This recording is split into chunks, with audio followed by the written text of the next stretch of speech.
అందరికీ నమస్కారం. తిరుమలలో గెస్ట్ హౌస్ నిర్మాణానికి ఇచ్చే అనుమతుల విషయంలో ముఖ్యమంత్రి చంద్రబాబు నాయుడు గారు బీసీల పైన చూపించే కపట ప్రేమ మరొకసారి బయటపడింది. తిరుమలలో ఎవరైనా దాతలు గెస్ట్ హౌస్ నిర్మాణం చేయదలుచుకుంటే ముందుగా టీటీడీ బోర్డుకి లేఖ రాస్తారు. టీటీడీ బోర్డు అప్రూవ్ చేసిన తర్వాత దాన్ని ప్రభుత్వానికి పంపిస్తే ప్రభుత్వం ఇచ్చే అనుమతుల ప్రకారము అక్కడ గెస్ట్ హౌస్ నిర్మించి దాన్ని టీటీడీకే అప్పచెప్తుంది తప్ప దాతలు దాన్ని మేనేజ్ చేయడానికి కుదరదు. ఈ పద్ధతి ప్రకారం గతంలో అనేక మంది దాతలు, రాజకీయ నాయకులు కావచ్చు, వ్యాపారవేత్తలు కావచ్చు, పారిశ్రామికవేత్తలు కావచ్చు, చాలామంది చాలా గెస్ట్ హౌస్లు నిర్మించడం జరిగింది. అదే ప్రకారము ఒక బీసీ నాయకుడు 3 సార్లు టీటీడీ బోర్డు మెంబర్గా చేసిన ఒక సీనియర్ నాయకుడు జంగా కృష్ణమూర్తి గారు గతంలో 3 సార్లు తిరుమలలో గెస్ట్ హౌస్ నిర్మాణం చేసే సేవ కోసము దరఖాస్తు చేసుకున్నప్పటికీ కూడా అనుమతులు నిరాకరించడం జరిగింది.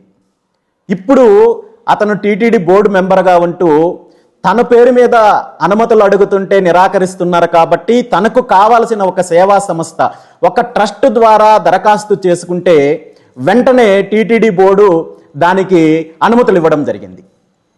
ఇక్కడ మనం గుర్తించాల్సిన అంశం ఏంటంటే, వ్యక్తిగతంగా ఒక బీసీ నాయకుడు 3 సార్లు టీటీడీ బోర్డు మెంబర్గా ఉన్న వ్యక్తి, మాజీ ఎమ్మెల్యేగా ఉన్న వ్యక్తి, తన వ్యక్తిగతంగా గెస్ట్ హౌస్ నిర్మాణం చేసే సేవ చేస్తానంటే అనుమతులు నిరాకరించారు. కానీ ఒక ట్రస్ట్ పేరు మీద అనుమతులు అడిగితే మాత్రం వెంటనే అనుమతులు ఇవ్వడం జరిగింది.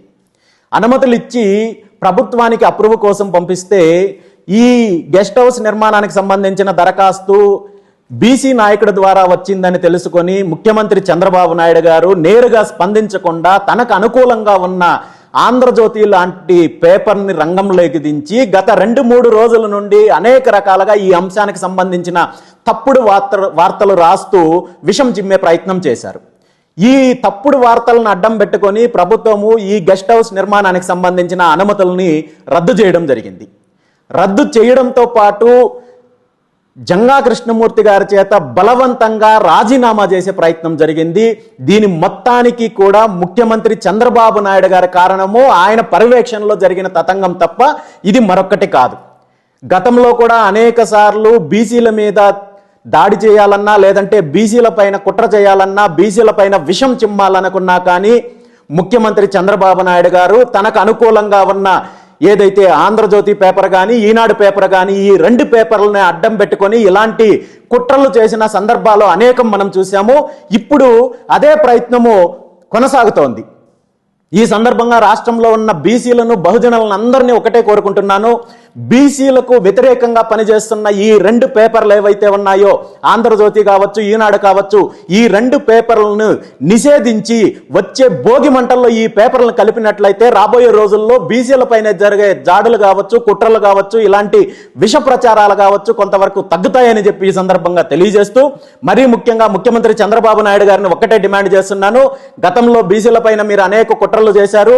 ఉత్సవ విగ్రహాలు లాంటి పదవులను అడ్డం పెట్టుకొని ఏ విధంగా మీరు వేధించారో, ఏ విధంగా కుట్రలు చేశారో, ఏ విధంగా విష ప్రచారాలు చేయించారో ఈ రాష్ట్ర ప్రజలకు ఎవ్వరికీ తెలియని విషయం ఏం కాదు.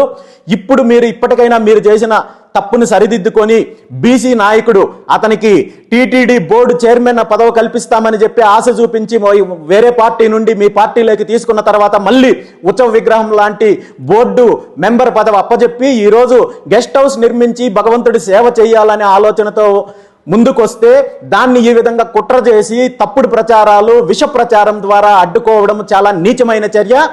అదేవిధంగా గెస్ట్ హౌస్ నిర్మాణానికి అనుమతులు నిరాకరించడంతో పాటు బలవంతంగా రాజీనామా చేయించే ప్రయత్నం ఏదైతే చేశారో దాన్ని విరమించుకొని ఆ గెస్ట్ హౌస్కి సంబంధించిన పర్మిషన్లు వెంటనే మంజూరు చేసి ఆయన్ని టీటీడీ బోర్డు మెంబర్గా కొనసాగించాలని చెప్పి ఈ సందర్భంగా తెలియజేస్తూ, అలా కాని పక్షంలో ఖచ్చితంగా మీరు దీనికి సంబంధించి పరిణామాలు ఎదుర్కోవాల్సి వస్తుందని చెప్పి తెలియజేస్తూ, భవిష్యత్తులో మీరు మీ బినామీ కంపెనీలకు, మీ దోపిడీ కంపెనీలకు తిరుమలలో గెస్ట్ హౌస్ నిర్మించుకోవడానికి అనుమతులు ఇచ్చేటప్పుడు ఖచ్చితంగా దీన్ని అడ్డుకుంటామని చెప్పి ఈ సందర్భంగా తెలియజేస్తున్నాను. Thank you.